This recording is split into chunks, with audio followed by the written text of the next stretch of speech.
Ustedes saben que todo lo que significó el movimiento de la oposición respecto del proyecto de establecer una pauta mucho más adecuada respecto del mínimo no imponible, o aquello que significa el descuento impositivo respecto de los ingresos salariales de la gente en relación de dependencia, bueno, originó realmente un debate que cuando llegó el momento de la votación, o directamente no pudieron sesionar o en algún momento no pudieron votarlo. Pero es un tema como para clarificar los alcances de lo que está significando la resolución de la señora Presidenta de la República respecto del otorgamiento de este 20% de aumento en la alícuota correspondiente a la desgravación del mínimo no imponible. Para eso hemos convocado al doctor Santiago Sáenz Valiente para clarificar todo lo que significa este contenido tan especial del mínimo no imponible. ¿Cómo estás? ¿Qué tal, doctor Luis? ¿Cómo va? ¿Todo bien? Todo bien, bueno, todo bien, por suerte. Hablemos un poquitito y planteemos exactamente cuáles son las alternativas de este 20% que otorgó la Presidenta en comparación con el 40 y pico que quería la oposición. Bueno, si no le parece mal, yo empezaría por conceptualizar el tema del mínimo no imponible, porque en los medios periodísticos se habla del mínimo no imponible en concepto genérico. El mínimo no imponible, como tal, en forma genérica, es un mínimo de subsistencia. Es decir, toda persona tiene derecho a computar un monto de ingreso neto de su retribución hasta el cual no debiera tributar impuesto. ¿Por qué? Porque representaría ese mínimo el monto anual de gastos de subsistencia que tendría cualquier persona para alimentación, para su vestimenta, para su distracción, para su diversión. Ahora, una pregunta, porque siempre uno tiene aquellos conceptos de que hay en las declaraciones de ganancias, y estoy hablando de impuestos a las ganancias, hay desgravaciones con motivo justamente o de cónyuge o de hijos. A eso me refería. Exactamente. A eso me refería, es decir, cuando hablan de que el mínimo no imponible para los que están en relación de dependencia son 5.000 pesos anuales, mensuales, no es correcto. En realidad, el mínimo no imponible, por ejemplo, era de 9.000 pesos anuales, que equivalen a 780 pesos mensuales. Lo que sucede es que todo aquel que está en relación de dependencia tiene derecho a lo que se llama una deducción especial, que también actúa de la misma manera que el mínimo no imponible. Si está casado, tiene derecho a la deducción por cónyuge; si tiene hijos, tiene derecho a la deducción por hijos, en tanto en cuanto cumplan ciertos requisitos. El mínimo no imponible se le computa a cualquier contribuyente que resida en el país, tenga residencia por más de 6 meses en la República Argentina. Es decir, el conjunto de estas deducciones mensualizadas, promediados mensualizados, estaban en 5.800 pesos, que fue el monto que normalmente se publicitó.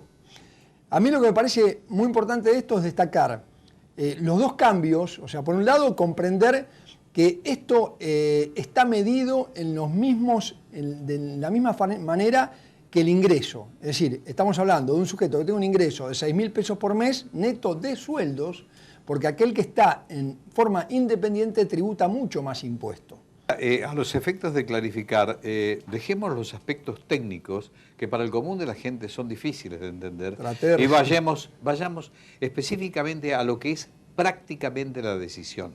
Porque de acuerdo a los comentarios de algunos especialistas también, colegas tuyos, en los medios de comunicación, se ha establecido que a pesar de este 20%, si uno realiza el análisis exhaustivo de cada deducción en particular, se va a llegar a un momento en que prácticamente la inflación y los desajustes, el aumento salarial incluso, puede originar grandes contribuciones otra vez. Entonces, no sirve de nada este 20%. No hay duda, Luis.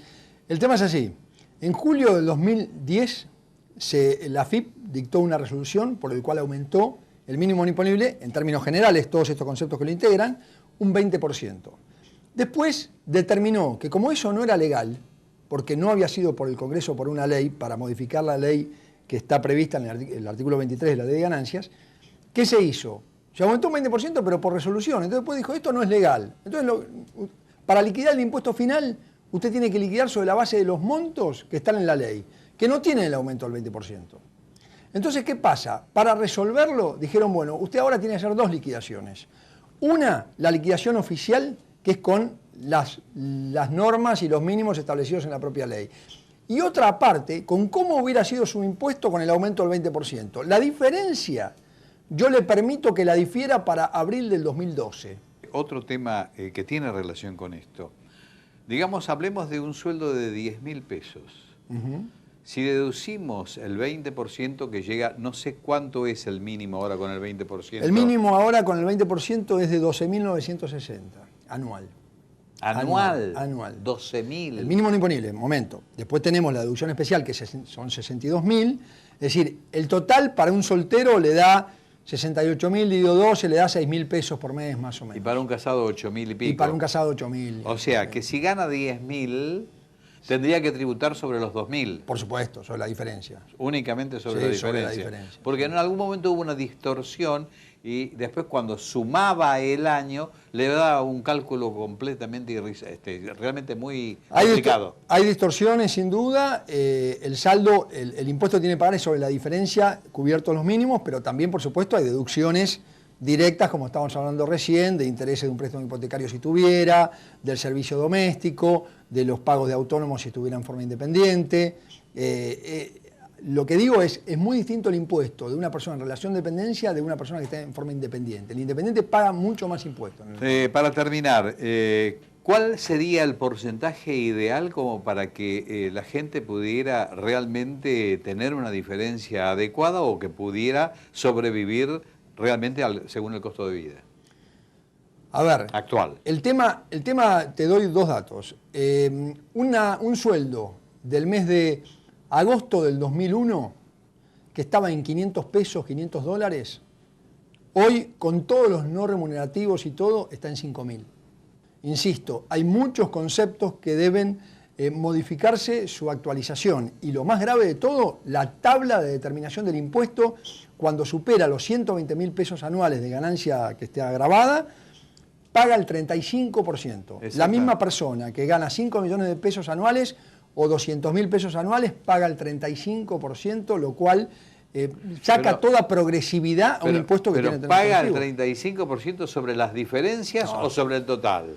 No, es sobre la diferencia. Lo que pasa es que como después de 120.000 se paga sobre el total, la tasa definitiva sigue siendo muy elevada.